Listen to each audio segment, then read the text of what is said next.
So how I started my cosmetic line is once I decided that I wanted to do makeup, I decided that I just wanted to focus on eyeshadow. And I didn't know a thing about eyeshadow. Like, I didn't know what was in it. I didn't know anything. So the first thing I did was I went to major label brands like Sephora, Estee Lauder, um, Fenty Beauty. I would look at their eyeshadows and I would look at the ingredients because I want to know what is in their eyeshadows. So once I figured out the ingredients, what I did was I got my notebook, I made a list, and I put every term that was in the ingredients of Fenty Beauty on a sheet of paper. Because now I'm like, okay, I know what's in her eyeshadow, but what does this all mean? You know, I don't know what it means. I don't know why it's in there. So then I took the term, I looked up the definition, I wrote it down. So that gave me an idea, okay, she has this in here because this does that. She has this in here because this does that. Now, of course, I didn't take the ingredients and make a formula. No, you cannot do that. What I did was I just kept researching. I looked in Estee Lauder's and what's in her brands, and I looked in like just different makeup companies. I looked, okay, what's in their eyeshadows to give me an idea, and the things that the terms that I didn't already see, I wanted to put in my notebook. So I had a list of options that I could incorporate to make my eyeshadow. So that's what I did. Another thing that I did was I also researched certain people. Okay, how did they get their start? You know, of course, Fenty Beauty, Rihanna, she already was famous. So of course, I didn't look into that. I actually looked into Estee Lauder. She started from literally scratch. She started by herself, then her husband became her ally. Her husband went with her, and then they did it together. So I look for things like that because that kind of gives me a direction. Okay, this is what she did, and maybe that's something I can do as a marketing strategy. So I also did things like that. So I would suggest starting out, you pick a specific area. You don't want to do like foundations, eyeshadow, lip gloss, and all this stuff. Like, you don't want to do everything at once because you're new, you're fresh, you have competition out there. You want to master one area first, and then you want to gravitate towards the other area once it's mastered. You got to think about it. There's over 1 million makeup companies out there. Not just large makeup companies, but also, you know, independent small businesses. I don't know if you ever go on Etsy.com, but there's like so many people selling lip glosses and they all look the same, but it's just like, okay, you know, you gotta sell yourself. So you just wanna establish yourself with one brand and really become known for that. Not one brand, but one product to really become known for that. And then when you start launching your other products, it's like a no-brainer to like, okay, I'm gonna get this because this product is just amazing. You have already loyal customers, so when you start putting out new products, they're going to be excited. Okay, oh my gosh, she's expanding her brand. I can't wait to try this, you know. So you want to do something like that. You just don't want to just do it in once. And plus, like, money wise, you'll probably spend a lot of money, and it'll probably take you like a year or two to even get rid of it.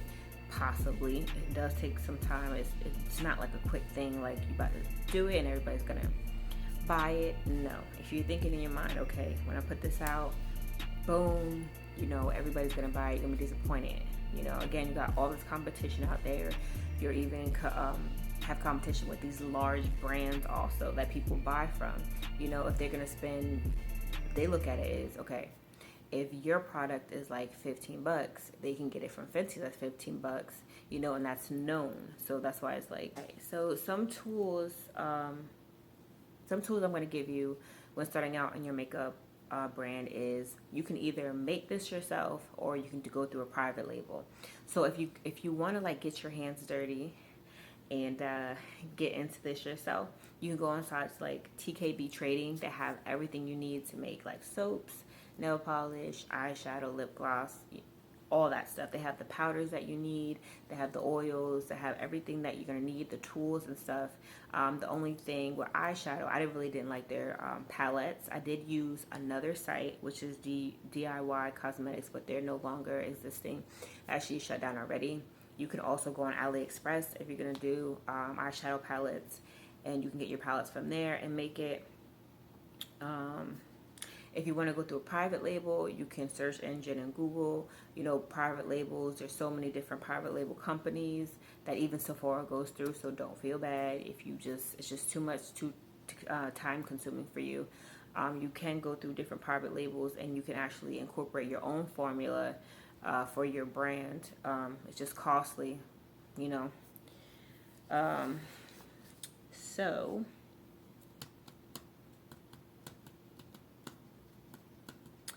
the only tip I would give is if you're going to go through a private label, just make sure that you stand behind the brand's code of ethics. I think that matters. Um, Stand behind their ingredients and whether you want to go vegan or you just don't care. Um, because your brand is representation of yourself. So I'm just going to give you a few tips starting out. Don't be afraid to fail because failure means practice. When I first started out, this is like my third attempt. So my first attempt, I started doing eyeshadow palettes. It took me about 4 months to make one sale. Okay, boom. After that, I kind of gave it a break for a little bit and I tried it again. You know, it probably took me about, I started in January. It took me about like March or June. I want to say it took me about like March to make another sale. And then I made a few more sales after that. But it was like sporadic. And then I had to stop because I moved. And the third time around, instead of eyeshadows, because when it came for me to do the eyeshadows, like I was working full time. Again, I have 2 kids, so like I would stay up almost all night. My cutoff time was like 3 a.m. Once my kids go to bed, I went to work, and my cutoff time was 3 a.m. to clean everything up and to be in bed before 4 to at least get some sleep. And there were days where I'm just like, I just want to keep going. I'm almost done, so I would really push myself really hard. Then I was really late for work because I was just so tired. I would wake up late, and it was just a hot mess. And this go around, like I really don't have so much time to really do stuff like that. I do want to do it again, but right now it's just not a good time for me. So I did go in the lip gloss business. And this time around, it's a lot better. It didn't take me no 3 months. It only took me about, I would say about a week, and I made 3 sales. So it's going good. It's going good. Remember the first time it took me, what, like 3 months? Maybe like about 3 months to make one sale. Second time around, it took me about 4 months to make another sale, and it was a little sporadic. And now, you know, I launched, and it only took me a week to make 3 sales. So each time that you do it, you get better because you learn like techniques. You know, you learn from your past mistakes. Oh, I should have did this. I should have did that. Everything is more familiar. You know, blast people on Facebook, blast people on Instagram, make flyers, put it on people's doors. You can also, you know, hand out the flyers. Hey, my name is Gia. I have a cosmetic company called Gia Cosmetics. You know, when you take time, look on the website, and hopefully I'll have you as a potential customer. Something like that. You know, each time you get better. Like the first time I ever handed out anything, like I was so nervous. Like I was a chicken. Like I'm like, okay, today I'm gonna go out. I'm gonna hand it to them. And when I went out, I'm like, went back inside because I was just such an introvert. And I really had to push myself. I was like, you know what? I have to do it. I had my flyers. I went to the mall. I walked through the mall and I was handing them out to people. Like, and inside I'm like, you know. But, you know, it really pushed me, really helped me. Then after that, I took my flyers, put them on cards and everything like that. So, another tip I will give is make sure you set your price and you stick with it. A lot of people might complain, oh my gosh, you're too expensive. You know, you have to make a profit. You know, you have to make a profit. And if your brand is that good, trust me, they'll buy it. They might complain, but when they see that everybody else is trending with you, they're going to buy it. Trust me. Pick a target audience. You know, if you have eyeshadow, you want to target, I guess, people who just love makeup. Like makeup artists or, you know, self-worth influencers and stuff. What you can do is be relatable.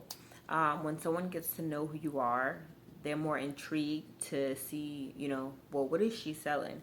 Don't sell the product per se, but you're kind of like selling yourself. You're not selling the product, you're selling yourself. You're selling who you are, what you represent to the public. If people start to vibe with you, they're gonna be intrigued. Like, okay, well, what is it that she sells? So they're gonna go on your website. Like, you don't even have to say anything. And someone starts to like who you are, they'll start supporting you. If they feel like they can relate to you, like, oh, she's relatable, I want to support her. You know, or they just like you and they're like, oh, I just want to buy her stuff because she seems like she's amazing. It happens, okay? That's why we have all these celebrities, because without the people, they wouldn't be. Okay, and so to sum it with, my first purchase was like $120 when I first did my eyeshadows. All my products cost about $120. Then I went ahead probably like 2 weeks later and brought something else for like $100. So overall, I started my cosmetic line with $220. Yep, and that's all it really was. And I was able to make about, I want to say 1, 2, 3, 4. I was able to make about like 20. I think I had 20 palettes. So I had 20 palettes. They were $18 each. So I would have got my money back. I was gonna find a calculator, but anyway. So yeah, I started with 220. I had 20 palettes, probably more. I think I ordered more. That's why. So inventory, I would have made double that anyway. And so that is how I started my cosmetic line with $220. So hopefully you got some tips from this. I get this question all the time. I was actually helping someone with their lip gloss line. You know, I'm like, I'm helping people, you know. I ain't stingy. It's enough for all of us. So I was helping her, and I'm like, I might as well just make this video. So I'll put it up, and then I don't have to, like, every time someone asks me, I don't have to, like, keep repeating myself. It's just like, hey, go check out that video. So there you have it.